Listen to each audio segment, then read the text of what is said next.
A while ago, I saw this video on YouTube, as it was titled Demon Slayer vs Chainsaw Man, two opposing forces of shonen. The video is very good as it highlights the main differences between the manga of Demon Slayer and Chainsaw Man, and points out how Demon Slayer essentially reinforces shonen stereotypes, while Chainsaw Man breaks away from shonen stereotypes and does things differently. The video was very interesting, as in my opinion, it definitely translates to how both anime were adapted, under the same principle as Demon Slayer would be an adapter and Chainsaw Man would be an innovator. So we'll talk about how both of these anime adaptations are structured, just to give you guys an understanding of what I mean. Before we get started, I would like to remind you that if you guys don't sub to the channel, the testicle devil will come after you. Yeah. Nuts or nothing! Yeah, I'd definitely sub after that. Now, let's get into the video. Now, when talking about both their anime adaptations, the first one we can talk about is Demon Slayer. Demon Slayer's anime adaptation was done by the legendary Ufotable, a studio known for producing spectacles when it comes to visuals. Now, the source material for Demon Slayer is a pretty typical action shonen. As the original video suggests, it doesn't do anything innovative but just reinforces the normal shonen stereotypes. And at its core, the anime doesn't really do much different as well. While you definitely see things that are pretty unique to Ufotable, like their unique background and camera movements, a lot of things are kept pretty closely to the manga counterpart, especially when it comes to storyboards being damn near one-to-one a lot of the times. Things like action lines and limited animation, which you'd normally find in typical action anime, is also present in this show. You'd also find those goofy character expressions that once again you'd associate with the typical action anime. And just like your action anime, as things progress down the line, things start building up in the visual quality as well, the final fight being probably the most impressive. Demon Slayer likely adapts this the best, as while it's pretty typical on the surface from an anime adaptation standpoint, the visual presentation that Ufotable gave this show is so far above the typical action anime. While it's not doing anything outside the ordinary, and Ufotable didn't do much different outside of just adding certain scenes, with its visual quality, it pretty much set the standard of what an action anime could look like. It didn't try to do anything different. However, it didn't need to, as maybe while building up to these big episodes, it can be a little boring to sit through, which you can definitely say for a lot of action anime. The stunning display of visuals that this show can put on at its peak, especially with effects animation by Nozomu Abe and action animation by Masayuki Kunihiro, can definitely make that build up a lot more worth it. However, how does Chainsaw Man actually differ from this? What does it do differently? Well, let's find out.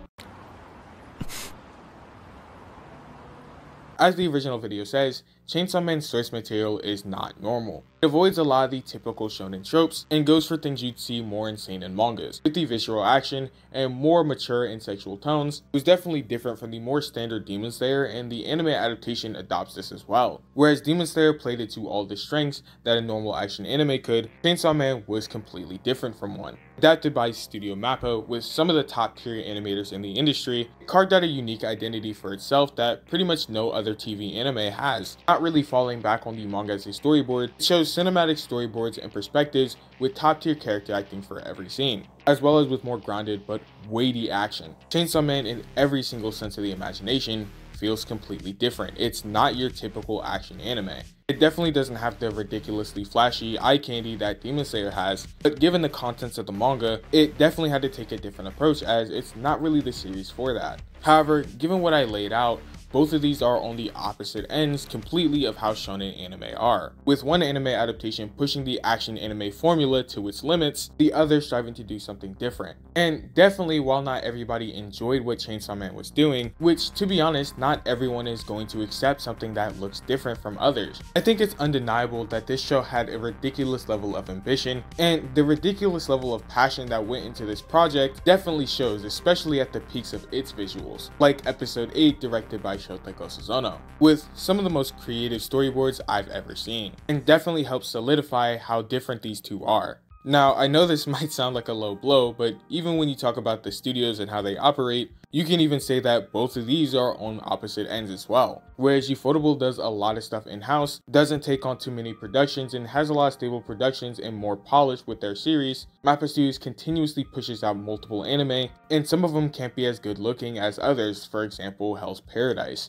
Now, I'm not saying which anime looks better or are better animated between Demon Slayer and Chainsaw Man. Both of these are visually some of the best animated shows you can get. And if your favorite series got an adaptation like these two, you'd definitely be eating good. However, I definitely find it interesting how both of these source materials are on the opposite ends of how shonen are in the magazine, and how both of their anime adaptations represent that as well. They both obviously have their strengths and weaknesses as well. While Demon Slayer at its peak can be ridiculously good, building up to the peaks is definitely a chore to get through, which was honestly a big problem when it came to season 1, having the lackluster storyboards and rather limited animation. Building up to the ridiculous moments was definitely a little bit of a struggle. However, while Chainsaw Man had Sakuga almost all the time because of its ambition, it was also definitely hurt by it as well, as because the heavy amount of things that needed to be done with how complicated the style was, it led to the schedule catching up to the staff and the amount of polish going downhill later on in the season. However, I can't deny, even with some of these issues, that both of these are some of my favorite new gen animes that are currently out. If you made it to the end and you liked hearing me talk about this subject, I definitely recommend you guys watch the original video, as it's definitely a ridiculously good one as well. With that being said, I'd appreciate if you guys leave a like and follow, and also ring that notification bell so you can get caught up whenever I post, as we definitely have some big events pretty soon, especially in relation to the MAPPA event. With that being said, I'm Debunked by Aaron, and I'm signing out.